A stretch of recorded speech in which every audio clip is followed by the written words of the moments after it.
Hello everyone. सो जिन लोगों को बिल्कुल भी इंग्लिश पढ़ने नहीं आती, वर्ड मीनिंग्स याद नहीं होती, उन लोगों के लिए ये वीडियो बहुत ज़्यादा हेल्पफुल होने वाली है। क्योंकि आप लोगों को अलग से एक बुक लेके नहीं पढ़नी। आप लोगों को बस क्या करना है कि आप टीवी में जो भी देखते हैं, फ़ोन में जो भी देखते हैं, जैसे कि सॉन्ग, मूवी, सीरियल्स, कुकिंग की वीडियोज़, उनको आपको ध्यान से देखना है। क्या होता है कि जब हम लोग ये चीज़ें देखते हैं तो हम बहुत सारी चीज़ें नोटिस नहीं कर पाते हैं, जैसे कि वर्ड मीनिंग्स। दोस्तों, हम लोग क्या होता है कि हम लोग ऐसी चीज़ें देखते हैं तो हम सिर्फ खाना बनाने पे, खाना किस तरीके से बन रहा है, सीरियल में क्या हो रहा है, मूवी में क्या हो रहा है, गाना कितना सुंदर है, कितना अच्छा लिरिक्स है, तो इन चीज़ों पर ही नोटिस कर पाते हैं। तो अब से आपको नोटिस करना है, उसमें जितने भी इंग्लिश में वर्ड होंगे, सेंटेंसेस होंगे, उनको याद कीजिए, उनको समझिए।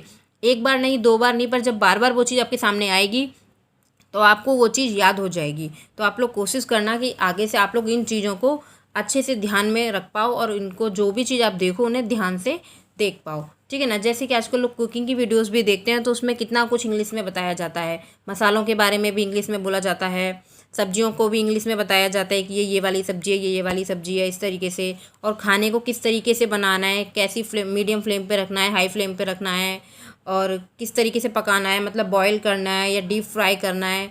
तो इस तरीके से जो है आप लोगों को इंग्लिश के वर्ड मिलते हैं। अब जैसे कि मैंने ही बोला तो ये भी आपको समझ में आ रहा होगा। तो ये जो है इस तरीके से आप सीख सकते हैं खाना बनाकर, मतलब खाने की वीडियोस देखकर भी, मूवीज़ देखकर, सीरियल्स देखकर। अगर कोई चीज़ ऐसी है जिसको आप बार बार देखना पसंद करते हैं, चाहे मूवीज़ हो, चाहे सॉन्ग्स हो, चाहे सीरियल्स या एक्सेट्रा कुछ भी, तो आप उसको एक बार दो बार हिंदी में देखने के बाद उसे इंग्लिश में देखिए। तो उससे क्या होगा कि इसमें जितने भी इंग्लिश के वर्ड आएंगे वो आपको समझ में आएंगे, एंड उसमें जो सेंटेंसेस होंगे उनसे भी आपको हेल्प मिलेगी।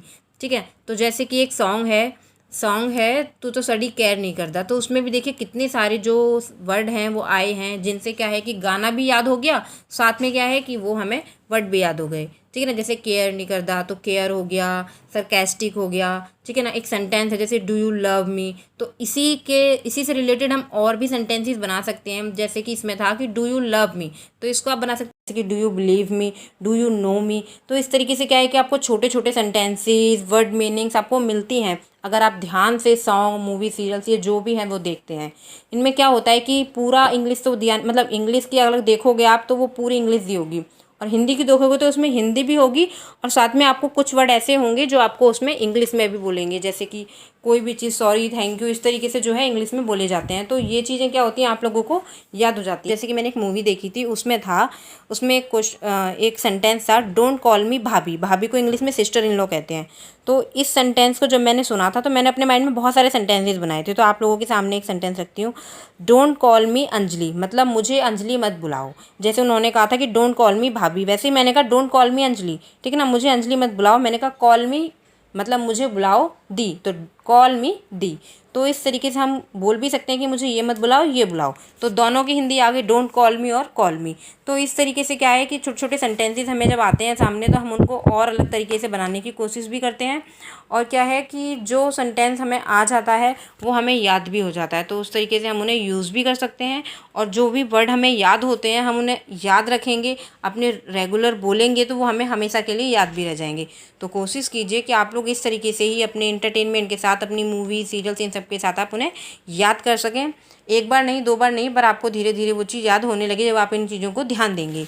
अगर आप कोई भी चीज़ ऐसी है जिसको आप बार बार देख सकते हैं, जैसे मूवी, सीरियल, सॉन्ग्स, तो क्या है कि उनमें आप नोटिस कीजिए कि जो भी इंग्लिश के वर्ड हैं, जो भी सेंटेंसेस हैं, वो आपको याद हो सकें।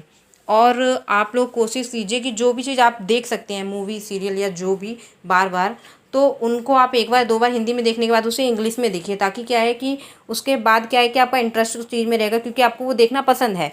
और दूसरा क्या है कि आप हिंदी के, मतलब हिंदी आपने देखी हुई तो आपको पता है इस मूवी में क्या है क्या नहीं है, तो आप इंग्लिश में देखेंगे तो कुछ हद तक आपको वो चीज़ समझ में आएगी। तो इस तरीके से जो है मैंने इस वीडियो में बताया है कि आप किस तरीके से टीवी, सीरियल, सॉन्ग्स, इन सबको देखकर भी इंग्लिश बोलना सीख सकते हैं। मतलब कि जिन लोगों को याद नहीं होता ना वो भी याद कर सकते हैं। सॉन्ग तो सबको याद हो जाते हैं। ठीक है ना। तो इन सॉन्ग के साथ भी जो है हम लोग अपनी वर्ड मीनिंग्स याद कर सकते हैं। तो वीडियो कैसी लगी आपको कमेंट करके ज़रूर बताना, और एक बार आप लोग ये चीज़ ध्यान रखना, और एक बार आप जो भी इसके बाद आप देखो उसे देखना, तो आपको खुद समझ में आएगा कि किस तरीके से आपके लिए ये हेल्पफुल होगी वीडियो, आपकी पढ़ाई में, आपकी इंग्लिश को इम्प्रूव करने में। नए हैं तो मेरे चैनल पे तो सब्सक्राइब ज़रूर करना, एंड बेल आइकन को भी दबा